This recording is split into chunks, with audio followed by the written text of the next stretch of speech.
तो गाइस यहाँ पर देखिए आज हम देखने वाले हैं अनुगमन वेग तथा वैद्युत धारा में संबंध। ठीक है, पूरा यहाँ पर आपको समझाया जाएगा, इसका चित्र भी बनाकर दिखा दिया है। तो सबसे पहले यहाँ पर हम समझेंगे कि अनुगमन वेग हम किसे कहते हैं, अनुगमन वेग की एक व्यवस्थित डेफिनेशन क्या हो जाएगी। ठीक है, तो सबसे पहले आप हेडिंग डाल लीजिए अनुगमन वेग। इसको समझते हैं कि अनुगमन वेग की परिभाषा क्या हो जाएगी। उसके बाद जो आपका यहाँ पर चित्र दिया गया है इसको समझेंगे। इसके बाद इसका जो डेरिवेशन है आपको वहाँ पर किस तरह से करना है उसको यहाँ पर समझाया जाएगा। और ये जो आपका क्वेश्चन है अनुगमन वेग तथा वैद्युत धारा इम्पोर्टेंट है, कई बार बोर्ड एग्जाम में क्वेश्चन आस्क किया गया है। ठीक है, तो अनुगमन वेग क्या है, वैद्युत धारा क्या है, इनमें संबंध क्या है, पूरा यहाँ पर हम समझेंगे। तो सबसे पहले देख लीजिए कि अनुगमन वेग की परिभाषा क्या हो जाएगी, उसको समझते हैं। तो देखिए, वह वेग जिसके द्वारा चालक के मुक्त इलेक्ट्रॉन आयनों से टकराते हुए बाह्य क्षेत्रों के प्रवाहों में धन सिरे की ओर बढ़ते हैं, अनुगमन वेग कहलाते हैं। अब इसको चित्र की सहायता से समझ लीजिए कि अनुगमन वेग हम किसे कहेंगे, ताकि कभी भी इस परिभाषा को आप भूलें ना। ठीक है, तो आप लिखोगे कि वह वेग जिसके द्वारा चालक के मुक्त इलेक्ट्रॉन, ये आपका एक चालक दिया गया है, इसके ये यहाँ पर ये दिए गए हैं मुक्त इलेक्ट्रॉन। ठीक है, तो वह वेग जिसके द्वारा चालक के मुक्त इलेक्ट्रॉन आयनों से टकराते हुए, या आपके मुक्त इलेक्ट्रॉन है और आयनों से टकराते हुए बाह्य क्षेत्रों के प्रवाह में, देखिए बाह्य क्षेत्रों के प्रवाह में धन सिरे की ओर बढ़ते हैं, बाह्य क्षेत्रों के प्रवाह में इधर देखिए धन सिरे की ओर बढ़ते हैं, अनुगमन वेग कहलाते हैं। इसे हम किससे रिप्रेजेंट करते हैं, BD से। ठीक है, जो हमारा अनुगमन वेग होता है उसको किससे प्रदर्शित किया जाता है, BD से। तो अनुगमन वेग की परिभाषा क्या है, आई होप सही ढंग से आपको समझ आ गई होगी। देखिए इस तरह से समझ लीजिए, वह वेग, देखिए वह वेग जिसके द्वारा चालक के मुक्त इलेक्ट्रॉन, वह वेग जिसके द्वारा चालक के ये मुक्त इलेक्ट्रॉन है आयनों से टकराते हुए, चालक के मुक्त इलेक्ट्रॉन आयनों से टकराते हुए बाह्य क्षेत्रों के प्रवाह में, बाह्य क्षेत्रों के प्रवाह में धन सिरे, यहाँ पर देखिए बाह्य क्षेत्रों के प्रवाह में धन सिरे की ओर बढ़ते हुए होते, उन्हीं को हम कहते हैं अनुगमन वेग। इसको किससे रिप्रेजेंट किया जाता है, BD से। यहाँ तक आपको समझ आ गया।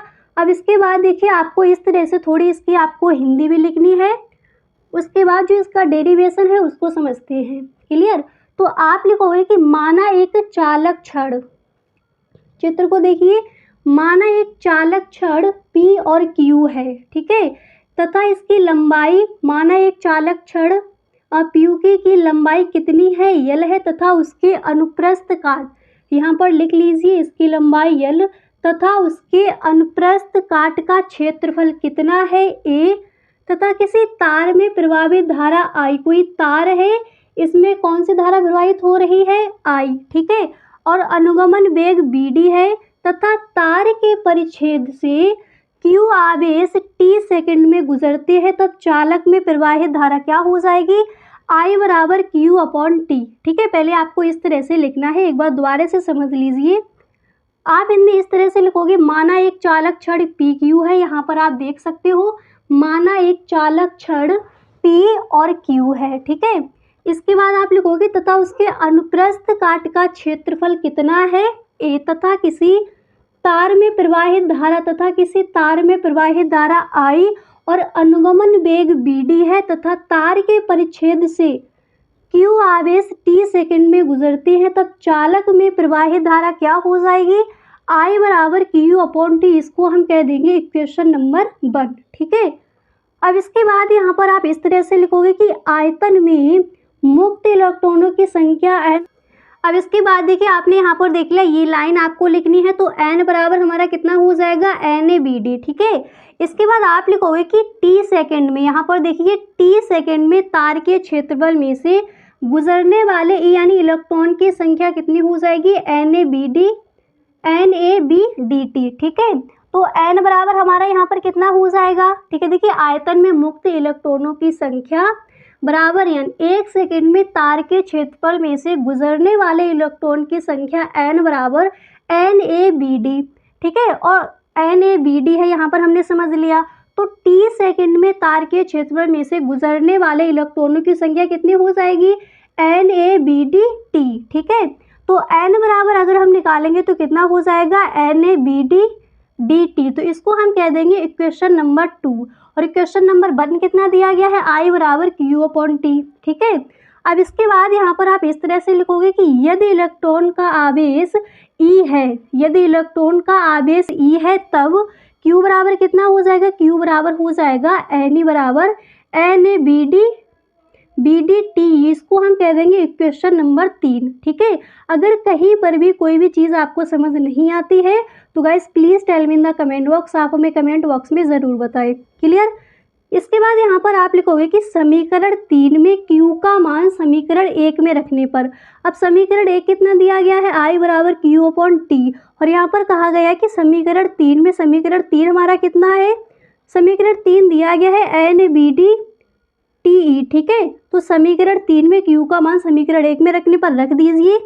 समीकरण 1 हमारा ये दिया गया तो हम कर देंगे I बराबर, तो यहाँ पर देखिए यहाँ तक आपने समझ लिया कि t सेकेंड में तार के क्षेत्रफल में से गुजरने वाला इलेक्ट्रॉनों की संख्या कितनी हो जाएगी, NaBD T। तो n बराबर हमारा कितना हो जाएगा, NaBD T।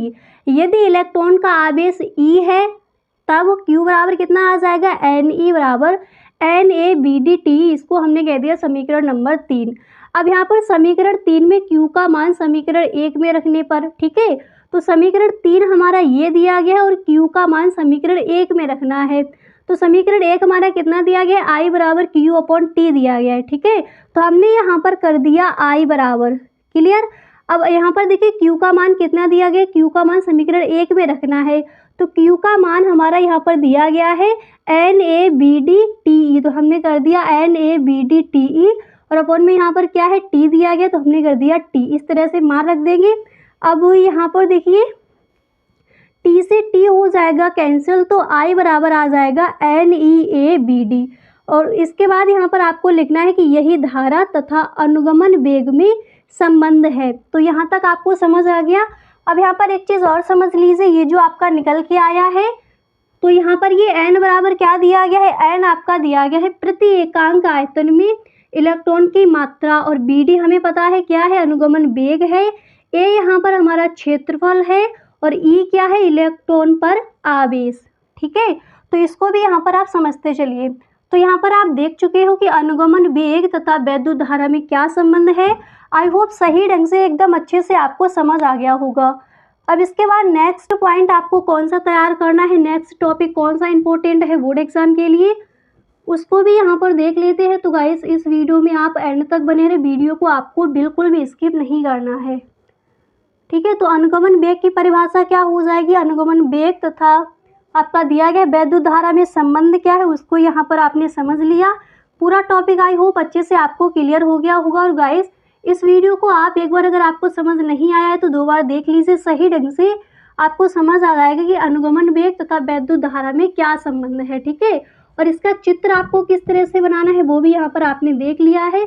इसके बाद नेक्स्ट टॉपिक आप कौन सा तैयार करोगे उसको देख लेते हैं।